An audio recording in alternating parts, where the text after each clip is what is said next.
Thursday, May 2nd, 2019, Maneco 64, home of alternative economics and contrarian views.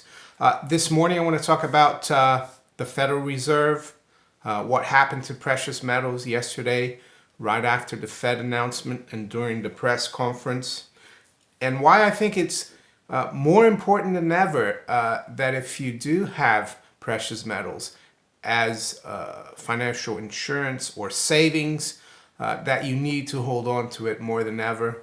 You need to ignore the short-term noise in the price of gold in fiat money or in Federal Reserve notes.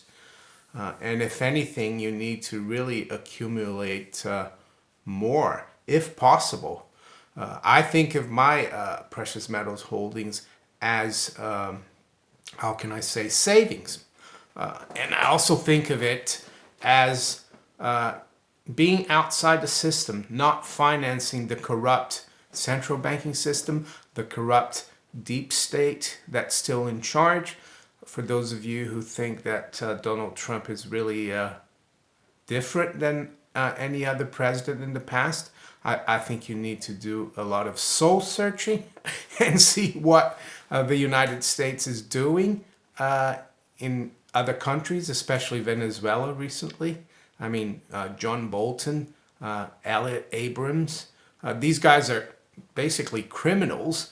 And it's amazing that the fake news media, CNN and other people, are actually agreeing with the Trump administration in Venezuela. I saw John Bolton yesterday saying that what's happening in Venezuela in the last few days is not a coup attempt because Juan Guaido is the rightful president. I mean, that's complete, utter Orwellian upside down thinking. So if you want to finance what's happening, what the deep state is doing,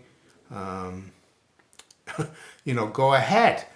Finance the Federal Reserve, finance the banks. The banks that you had to bail out in 2008 because they, leveraged themselves too much, are still leveraging themselves too much right now.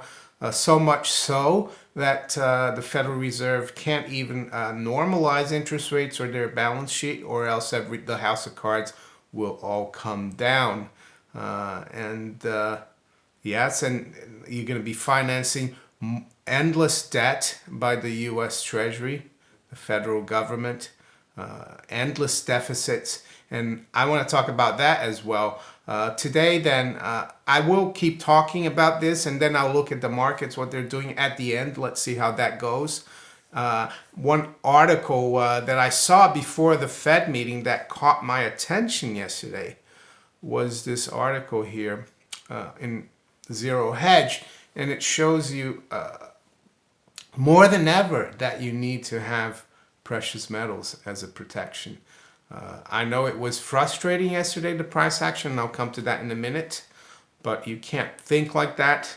Of course, some of you probably saying, oh, this guy's been saying this for years, and it's done nothing. But I think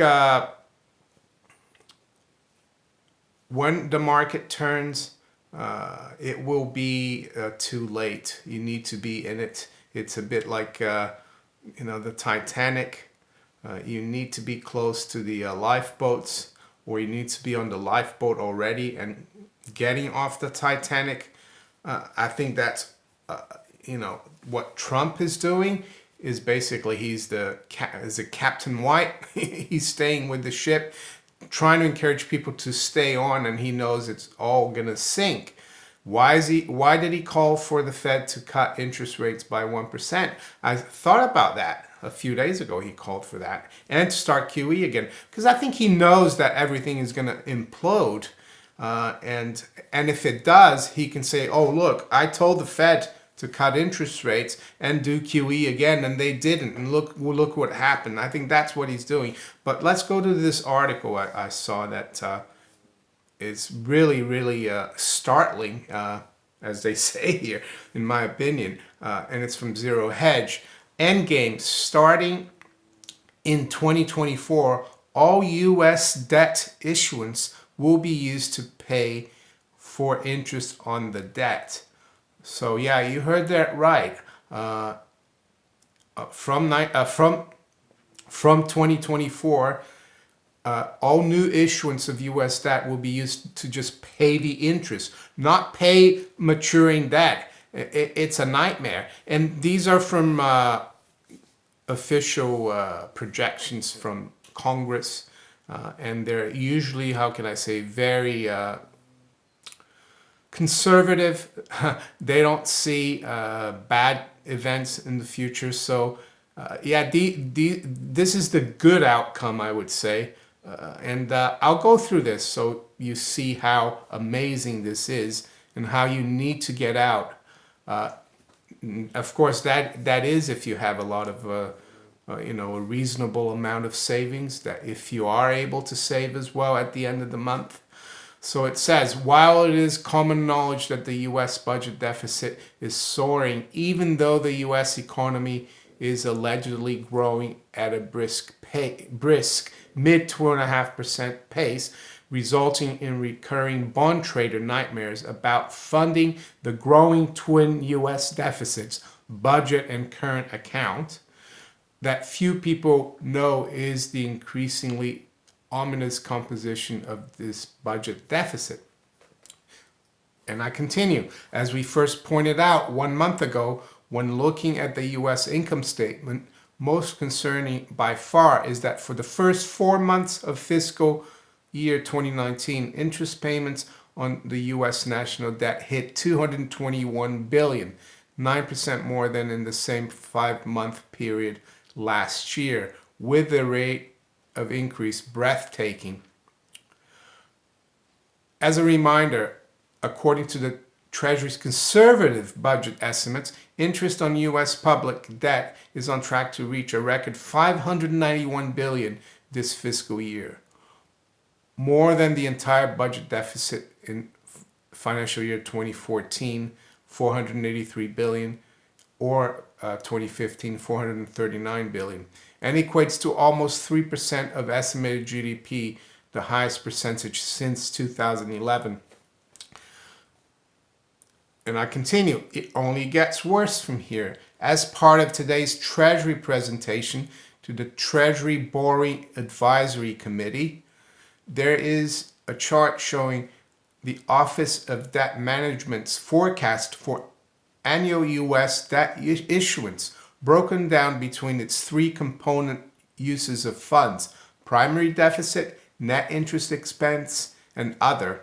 The chart is troubling because while in 2019 and 2020, surging U.S. interest expense is roughly matched by other deficit components in the U.S. budget. These gradually taper off by 2024, and in fact, 2025 become a source of budget surplus.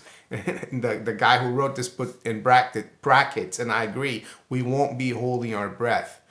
But what is the real red flag is starting in 2024, when the primary deficit drops to 0, according to the latest projections.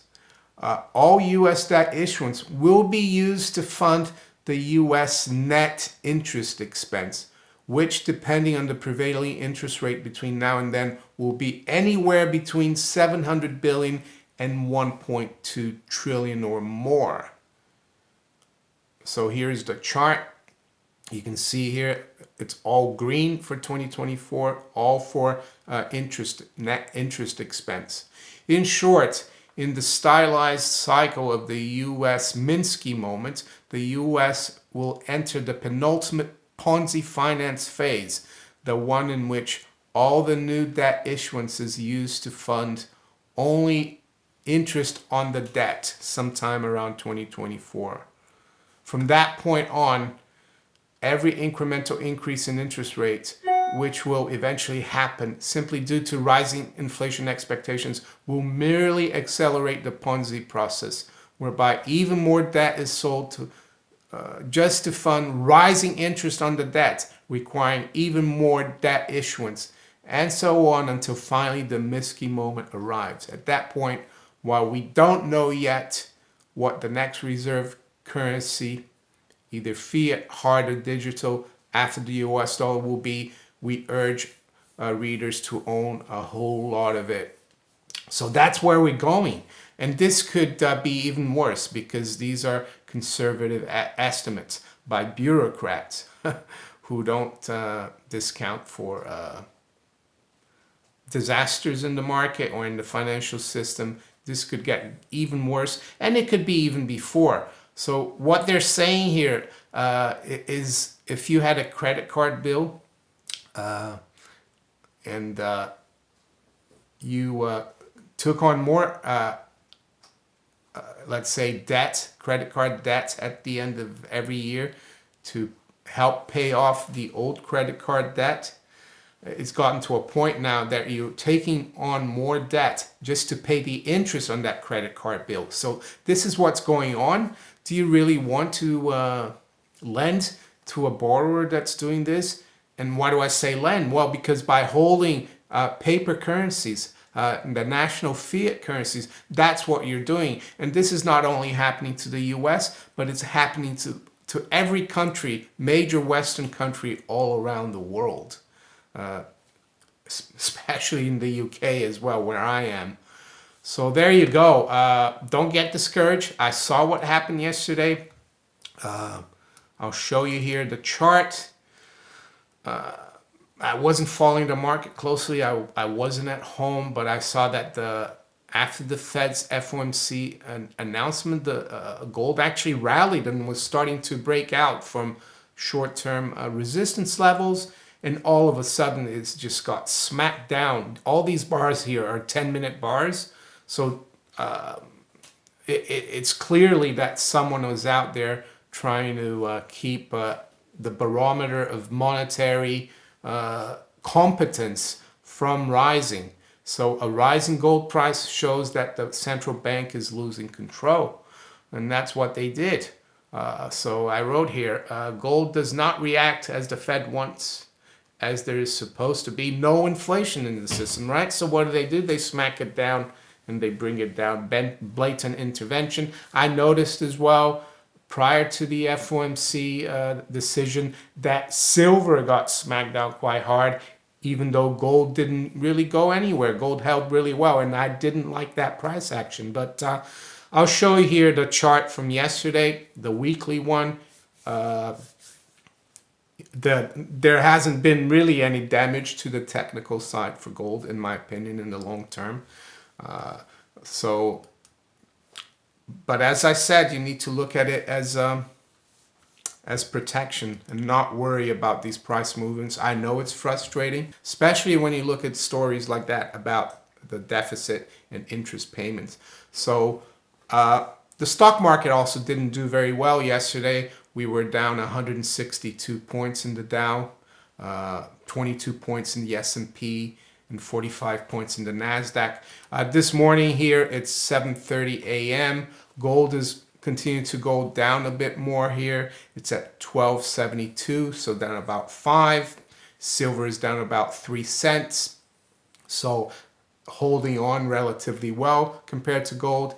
What about the stock market? Well, the Dow is down 11. Rest of the indices are unchanged. Currencies are unchanged as well. So I won't go through each currency in detail as I want to end this video right now. Crude oil still relatively elevated. We're 63.30 in WTI and 71.73 in Brent. The bond market actually didn't really do much compared to where we were prior to the FOMC meeting. This morning, though, yields are creeping back up. The 10-year yield is up 1 basis point at 252. The 3-month to the 7-year yield spread is around 1 basis points inverted. So I hope you enjoyed this video. The other way around, I talked about, what I had to before, giving you the prices. Of course, tomorrow we're going to have the non-farm payroll or jobs data. That's going to be another important piece of information. I know the statistics are all fudged, but be as it may, the market will react to that. So yeah, I hope you enjoyed this unusual format for me. If you did, make sure you hit the like button, subscribe to the channel if you haven't yet. Make sure you hit that little notification bell above to be notified of all my new videos. You can also follow me on Twitter, Steemit, and on DTube. I wish you all a great day. Take care. Bye.